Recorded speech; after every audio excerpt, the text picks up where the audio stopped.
Hi, and welcome to the FARcast. I'm Alex Helmbrecht, and joined here, as always, my esteemed co-host, Daniel Binkard. The Daniel Binkard. Sorry, apologies. Apologies, Daniel.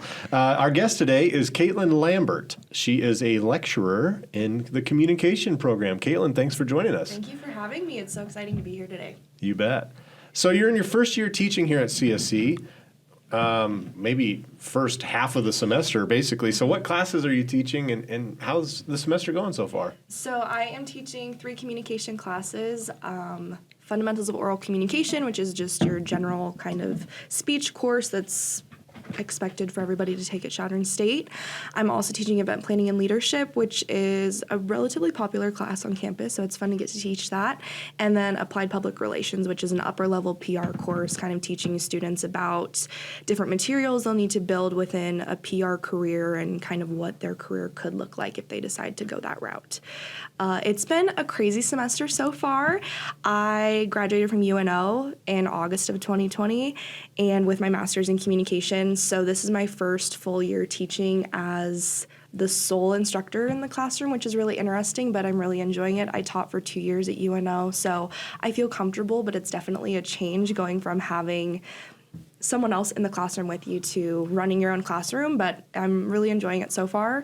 It's a change, but it's been great. Okay, well, and obviously, because I know this, I was talked to your applied PR class, and the word podcast was mentioned a couple times in that class. Mm-hmm. So maybe some extra credit in right? your students' futures for listening to this. Well, and I actually just did a podcast assignment with my freshman speaking class, and I think they really enjoyed it. I let them pick their topics, and they kind of did it roundtable style, kind of like this.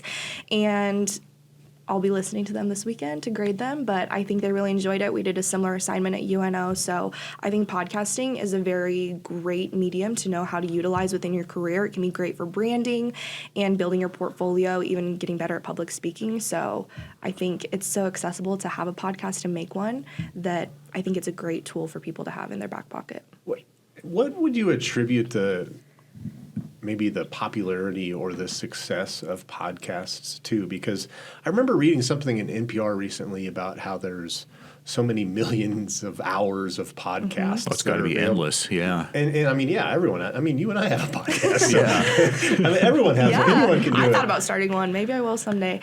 I think some of it comes from the fact that, well, you have a platform like Spotify, for instance, that people use solely for music streaming, but then they were able to find a way that they didn't need to have another app to listen to podcasts through. And I think for a lot of people, it kind of helps in fostering a parasocial relationship with people that you want to interact with otherwise. You can access content in a really informal way, but still learn a lot.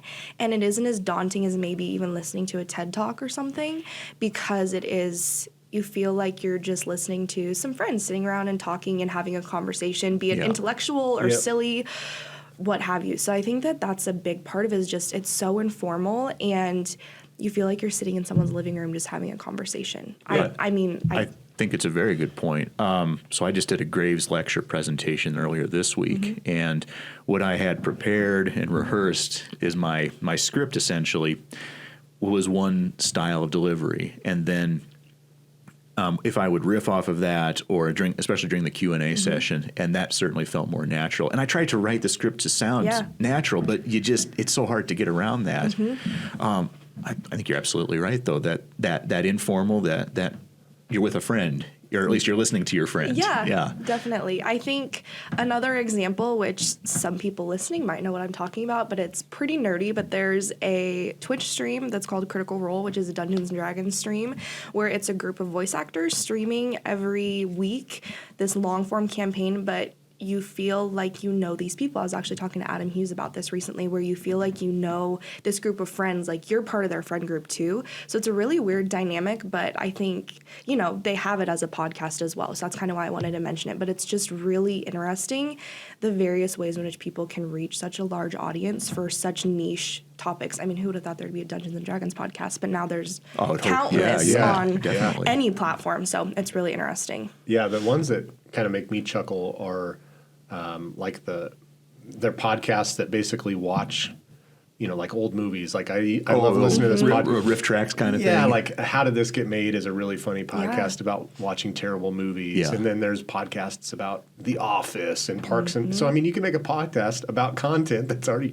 so it's like content on top of content. Is it too easy? Is it too much low hanging? I don't know. It seems like there's always room for analysis, though, isn't there? Oh, Whether yeah. it's fun or in depth. Totally. I like to listen to, I've been watching House of the Dragon, which is the Game of Thrones kind of prequel series, and I have been listening to podcasts kind of going through everything because there's so much lore with that whole world, so it's really interesting to kind of hear more people talk about it, and then I kind of take a step back and I'm like, why am I listening to this? This isn't even a real world. Like, why am I learning history of this fake thing that doesn't exist? But The escapism angle yes, is real. definitely. It's important. Definitely. It's fiction's fun. Yeah. It is. Here we could just do the rest of the podcast talking about podcasts. No kidding. So you have graduated from CSC for your undergraduate degree. So what's it like being back and teaching at your alma mater? The imposter syndrome is very real. It's really odd teaching the classes that I took just a handful of years ago from Dr. French Collins and from other faculty within the program. But I think that gives me a unique angle going into teaching as well, especially being new faculty compared to new faculty that have come from all over the country, because I understand the student base of Chadron. Since I lived in Chadron for a long time, I've lived in the Panhandle virtually my whole life. I understand what people are like here, and that is a lot of our student base. So I understand what students value and the kind of lifestyles they live, the culture that's within this area, what people want to get out of their classes. And I also understand the small class size and that it's a privilege to get to build relationships with your students, to network with them. And, I actually know my students' faces and names 4 weeks into the semester versus when I was at UNO, I was teaching an online class. So I would maybe know 3 people's faces because they would come to my office hours, and that's really the only way I ever saw them. So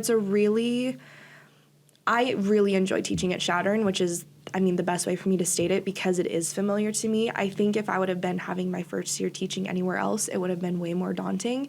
But, it was so weird because I graduated from Chadron State in 2020 and got my master's from UNO in 2022. I think I said 2020 earlier, but my undergrad was 2020, and I hadn't been back in old admin since March of 2020 before the pandemic. So it was really weird walking in, and it had the typical old admin smell and all that stuff. But walking up the stairs to the second floor, because that's always where I was, it was just really weird that I'm like, wow, I'm walking up to my office. And the last time I was here, I was walking to a risk and crisis course just down the hall. So and those stairs didn't get any shorter either. They didn't.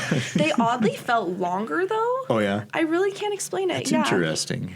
I wonder what's the smell of, like, students like broken dreams. Who knows? It's the old admin renovation smell. There is a smell. It's not bad. No, it's not bad. It's better. It had that musty smell pre-2007. We remember that one very well. There's carpet everywhere in the classroom. And that carpet may not have been cleaned like in deep for a long So you mentioned that you might have, like, imposter syndrome. So first of all, get rid of that, because you were hired here for a reason. Yeah. Daniel and I might be able to give you a little bit of advice because we graduated from Chadron State too, and then came back to work. I think you kind of just slowly transitioned. It seems like it's been a long process. Well, and I think because I took art classes and then I taught art classes, and so going from being taught photography by Richard Bird to teaching it, and one thing that he's told me is I was nervous before my first night, and he says, you know this stuff, and you're gonna convey that to them. So you got to keep that, which may be like almost is it turning an inferiority complex into a superiority complex? I don't know. The thing I always got, one of the best parts, in my opinion, working at a college, is your faculty and the support staff all around you want you to succeed. Absolutely. And so when they see you back here, that's kind of a testament to them, too. Yep. And I'll never forget, because I took a lot of classes from Dean Tucker, and I came back my first week and I saw him, and I was like, hey, Dr. Tucker. And he's like, no, you call me Dean. And so, like, it's things like that, oh, wow, I've kind of made it. And that was forever ago, but so stay at it. Yeah, thank you. I appreciate it. So tell us a little bit about where you grew up. Did you kind of always know you wanted to teach? So I've lived really kind of lived all over the place. My dad's a dentist, so part of my childhood was living in Lincoln while he got his degree to be a dentist and went to dental school. So I was there for a few years, lived in Spearfish, South Dakota for a year, then moved down to Chadron when he bought Dr. Vern Holm's office when I was like 8, so whatever year that was, I don't even know. And then just stayed in Chadron for like 5 or 6 years as a kid, moved to Scottsbluff when I was entering 7th grade and graduated high school from there, then came back here. So I've really I lived in Overland Park, Kansas as a little kid. I think I was in Crawford for like the first 6 months of my life. So I've really been mostly Panhandle, very much Midwest. And then obviously I was in Omaha most recently for 2 years. Teaching has always been something that I've been drawn to. I actually was, before I got into communication, I was in the teaching program here. I wanted to be an elementary ed major because I love kids and I love getting to be in a classroom. But I was hesitant because I wasn't sure if that's what I wanted to do for the next 40, 50 years of my life. That just was kind of scary to me to have to make that decision at 18 years old, which I think is something any student, that's why I enjoy having freshmen, is because I can tell them, you can change your major. You can change your mind. I changed my major at least 5 times between when I applied to Chadron and like by the time I ended up in communication, it probably was more than that. Maybe mentally it was like 12, but so I was in that program. I took the CA 125, Fundamentals of Oral Communication course over the summer with Dr. Shonda French Collins, and she saw that I was very unsure of what I wanted to do. I was thinking about transferring to UNK just because I was like, I need out of Chadron. I think it was just being in the same place for such a long time. It just kind of catches up with you. So she was like, I think you should look into joining the communication program. I think it would be a good fit for you. And so I left education. But then entering my senior year of my undergrad, I really realized how much I love the theory side of communication, how much I love being in the classroom. I really enjoyed any of the assignments where we would have to teach some concept from the class.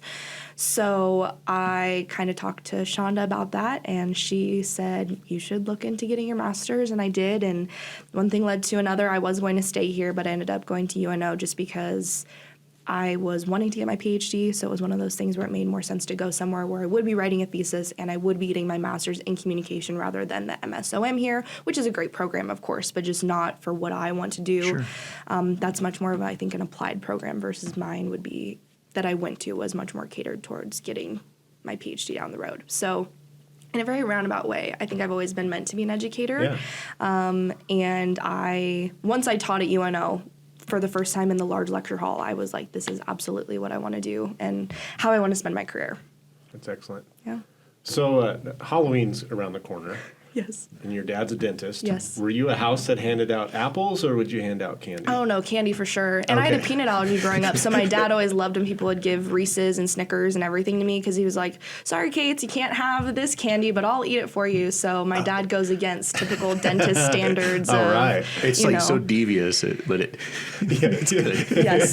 He'll see him in 6 months. Right?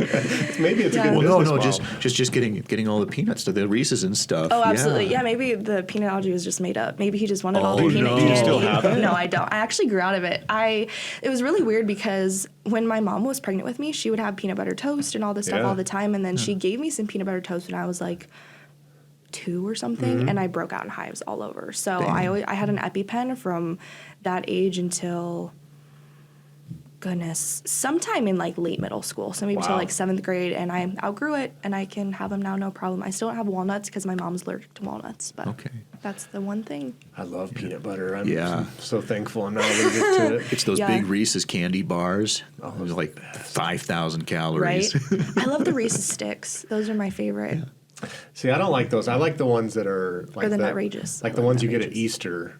Like they're the egg-shaped ones. Or the pumpkins. The pumpkin because they're more fresh. Yeah. They're fresher. Yep. Well, I got to go to the store now. Yep. You got to wait till November 1st, though, because then they'll all be on sale. Yeah. The good ones are always gone, though. Yeah, that's when you get all the dumb stuffers.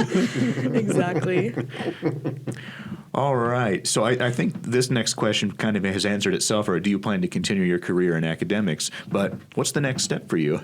So right now I'm applying to PhD programs. Hopefully, check back in with me in like 7 months. Hopefully I get accepted to University of Central Florida's Strategic Communication PhD program. That's definitely my top choice. I've met with a couple faculty from there when I presented at a communication conference this last spring, and StratCom is definitely the area that I kind of want to stay in and get my PhD in. That's really what I want to teach, especially risk and crisis communication. So that's the plan right now. I'm probably going to apply to a couple other programs just to have some options, because you never know what'll happen, and to see maybe where I get assistantships to pay for school and everything like that, because PhD is 4 years and a lot of money. So if I can find somebody to help me out to pay for it, I definitely will take advantage of that, and get to teach at the same time is definitely worth it. Sure. So it seems like it's a scary thing to think about, but yeah, crisis communication, there's sure going to be a need for that. Absolutely. Well, it was crazy taking the risk and crisis class here in spring of 2020, because the first 2 months of the class were so kind of chill. I remember I saw some TikToks that were showing things happening over in China before, obviously, it exploded around the world. What a crazy time. And just gradually in our class, one of our friends or classmates, well, a friend of mine was going on a cruise for spring break. And just in retrospect, it's like, oh, we probably should have said, no, don't do that. But everything was fine with her, so it worked out. But it definitely was one of those things that, to be in a class learning all of the material and having the most pertinent example right in front of you is it's a really weird kind of juxtaposition. Talk about the historical experience. 30 years from now, my gosh. oh yeah, I was there. Definitely. I lived it. So leading up to our podcast today, you mentioned that you're passionate about public relations and then, I guess more broadly, strategic communications, like you mentioned. Tell us what you mean by that, and then why is strategic communication important? I think Daniel and I might have an idea, but I'd like to know why you do. So, I mean, I got into public relations because I really like the aspect that it is earned media, meaning that you can't pay for somebody to run a press release. You can't pay for, I mean, I guess you can pay people to speak kindly and highly of your organization, but that's not very ethical to do it that way. But I like the challenge with public relations of having to have your brand presence and have your image, have this narrative constructed around your organization that sheds you in a positive light. But I also like the angle of, and this is what I always tell my students, is if you're getting into PR, it's important to stay honest and ethical, because the truth will always be the best tool that you have in your toolbox, because the truth can be used against you. So it's better for you to stay in control of the truth. Be honest when you make a mistake in your organization or when things go wrong, which is what you talked about with our class as well yesterday. So I first found out about PR from the show Scandal that was on ABC, because Olivia Pope was the fixer, and that's what I wanted to do, is to be a fixer, and maybe that's still the route that I'll go. We'll see what happens. But I'm gonna have to watch this, because I think fixer and I think of Winston Wolfe, and it's probably not that, is it? Different type of fixer. No, it's definitely reputation fixers of like, we'll cover up this murder for you. That, to be fair, that isn't what I would want to do. But it is Winston Wolfe. Yeah, I guess, you know. Winston Wolfe, the famous fixer from Pulp Fiction. Oh, duh, yeah. See, I say I like pop culture, but then, anyway. There's always more. There's just too much to keep track of. There is always more. Anyway, so public relations and constructing your image for whatever organization or individual it is you're representing is something that I've been drawn to, because there's the creative element to it along with the very strategic element.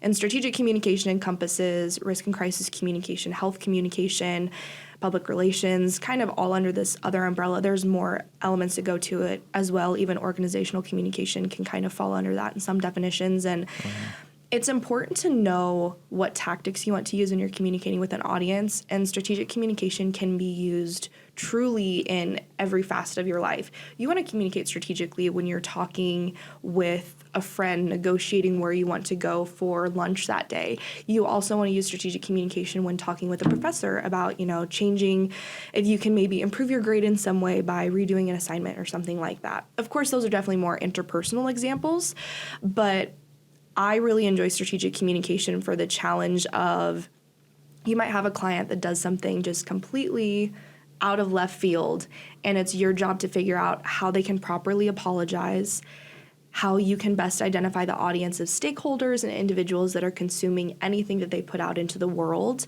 and what you can do to keep their career afloat, and also have them be honest about maybe what they've done wrong, or as an organization, encourage them to be honest about what they've done wrong or positive things that they're doing for the community or, the culture in general. So it's something that I just really love. Risk and crisis is definitely my favorite area of all of it, just because I enjoy kind of having to really solve problems in a way that's kind of under a time crunch. I like the stress of that, which kind of sounds crazy. Some people do not like that, but I work well under pressure in that way.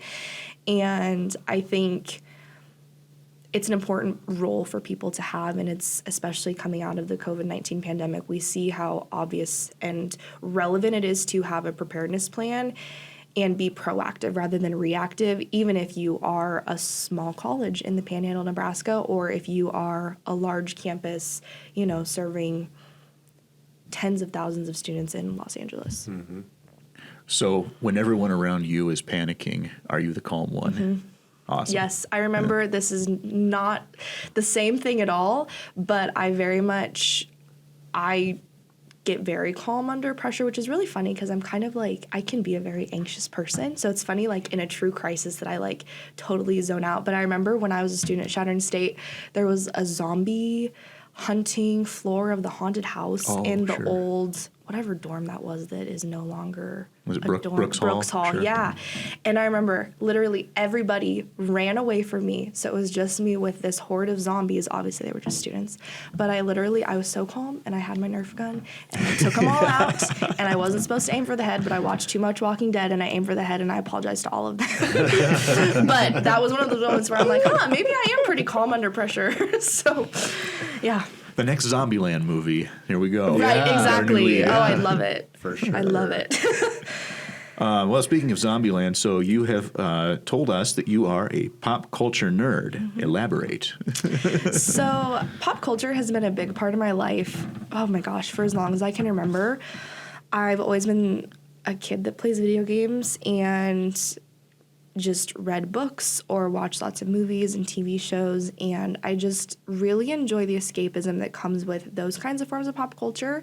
But as I've gotten older, it's also turned into even pop culture in the more broad sense of TikTok trends and social media trends and all of that kind of stuff.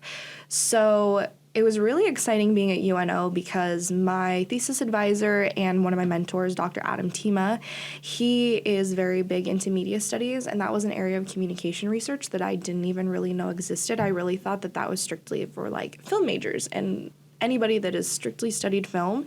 But I learned from him that I could study film theory within communication and kind of take my love and knowledge for pop culture and apply research to it, which was just really exciting for me. So I ended up doing my thesis on a pop culture topic, which was really exciting. And my goal with academia is really to be able to kind of bridge this intersection between strategic communication and pop culture. So my thesis wasn't on this, but I did a separate paper that I presented at Central States Communication Association in the Strategic Communication Interest Group, and it was about the reputational crisis surrounding Fallout 76, which was a video game launch several years ago that just did not go over very well. The game was not fully polished, so I used this concept called apologia theory and analyzed how they apologized to the audience and then all of their messaging beforehand leading up to it. So it was really fun for me to kind of get to put on this hat of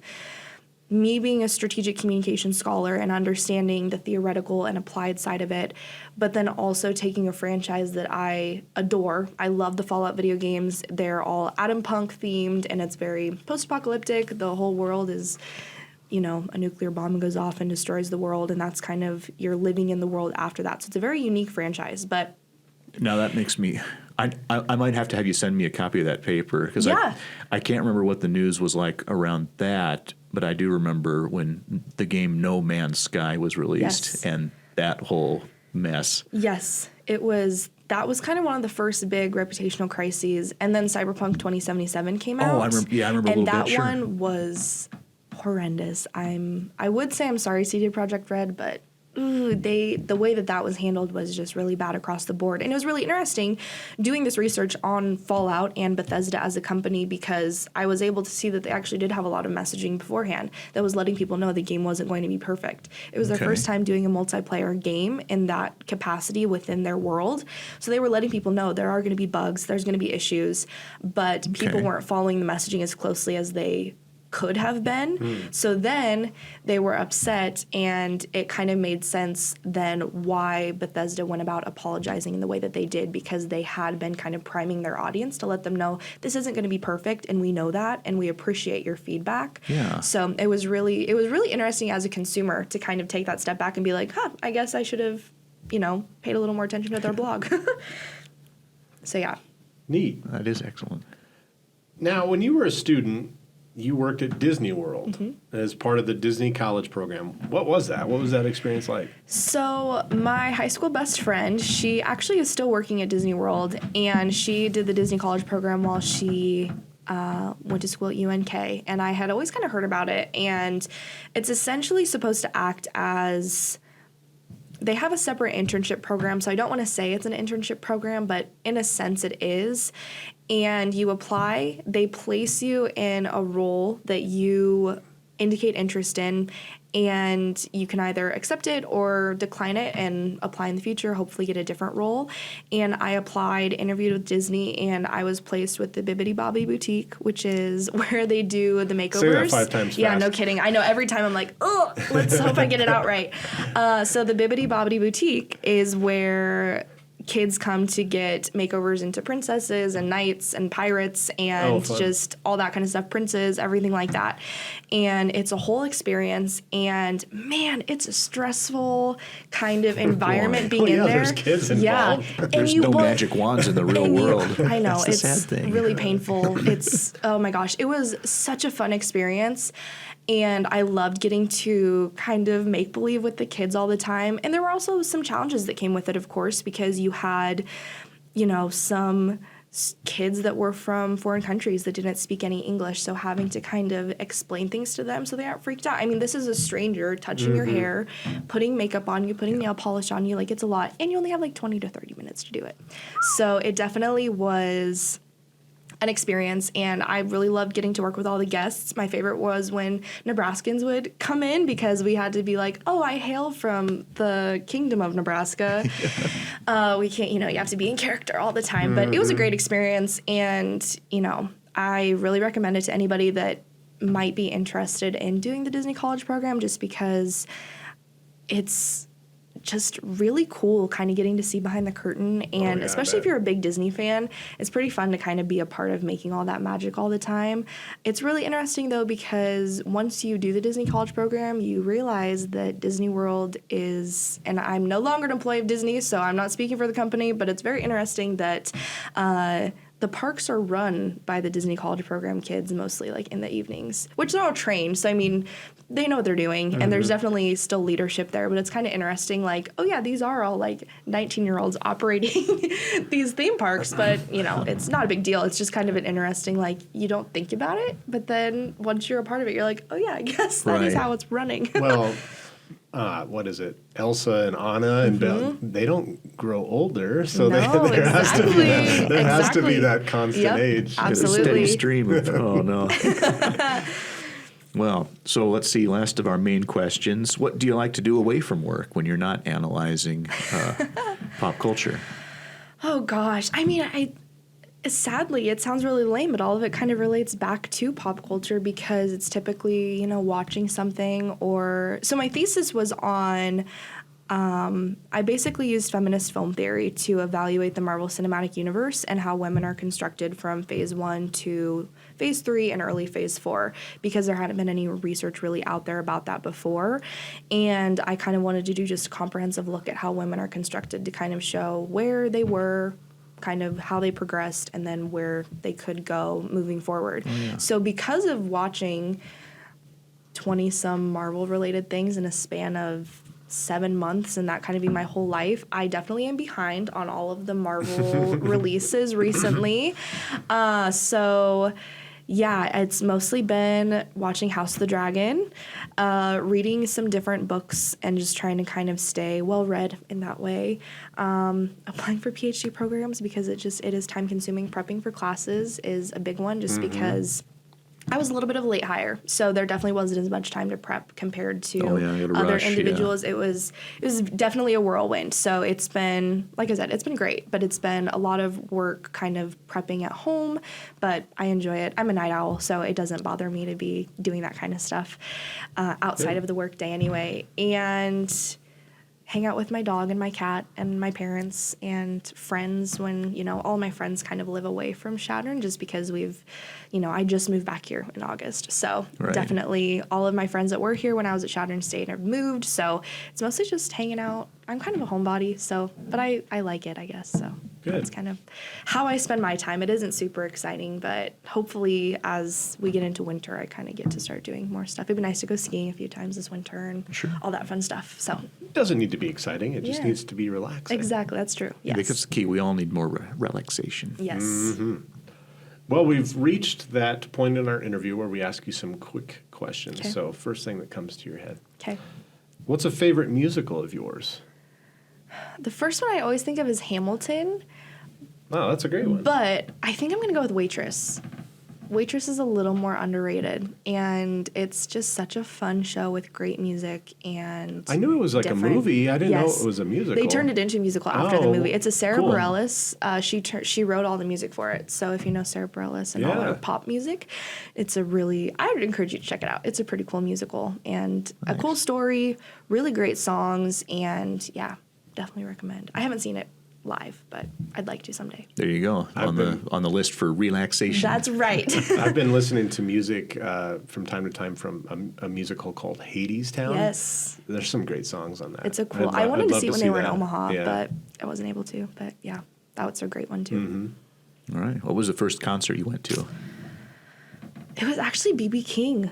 It was when nice. I was like... Wow, classic. Yeah. It was like when I was maybe in 6th grade or 5th grade or something. We were in North Carolina and went to tour the Vanderbilt estate just because we were right there and it was something. And they're like, oh, we have a B.B. King concert tonight. Do you guys just want to get tickets for that? Like, it was at Vanderbilt estate. And my parents were like, sure. So that was my first concert. I'm a big concert person, though. So my favorite concert is definitely Greta Van Fleet. I've seen them twice and they were awesome. But my first one was B.B. King, which sets a pretty solid bar. Yeah, for sure. Yeah. What's the best advice you received as a student?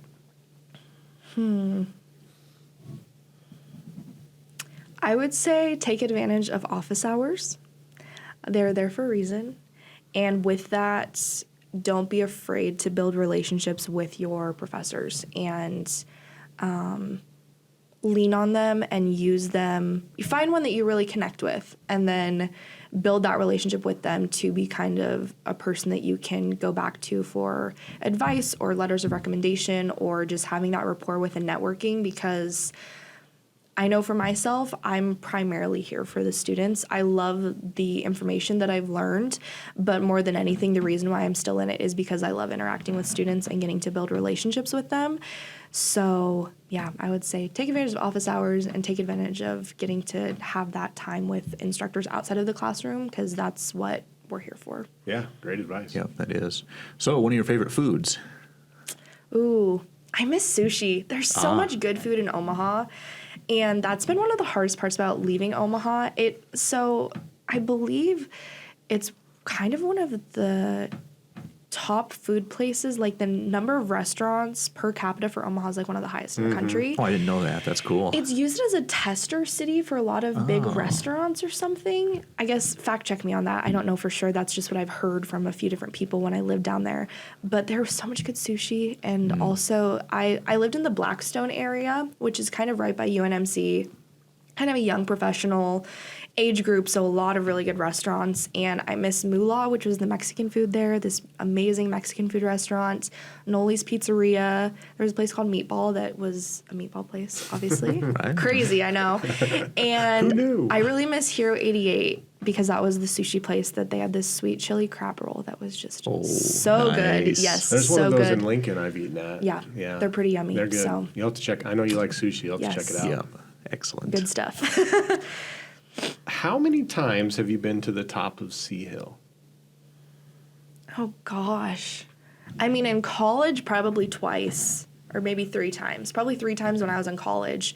But then as a kid, I mean, I lived on 9th and Bordeaux, so it was just so easy to buzz up on campus. I remember riding my scooter around campus as a kid and then hiking up to Sea Hill. So probably like a dozen times in my life, but just like 3 when I was a student. I haven't been back up yet this year, and it's getting a little cold now. So maybe this spring I'll have it's to no make a trek excuse, up there. yeah. That's true, yeah. One time I hiked Sea Hill. So there was one day in my photojournalism class where we had to go take pictures, and a couple of my classmates and I hiked Sea Hill to take pictures from up there, and I had like heeled boots on, so I can Probably say that not I ideal. climbed Sea Hill in boots though. Not Yeah. everybody Well like in done. heels. Yeah. So I guess that's a claim to fame, I guess. Yeah, good job. Thanks.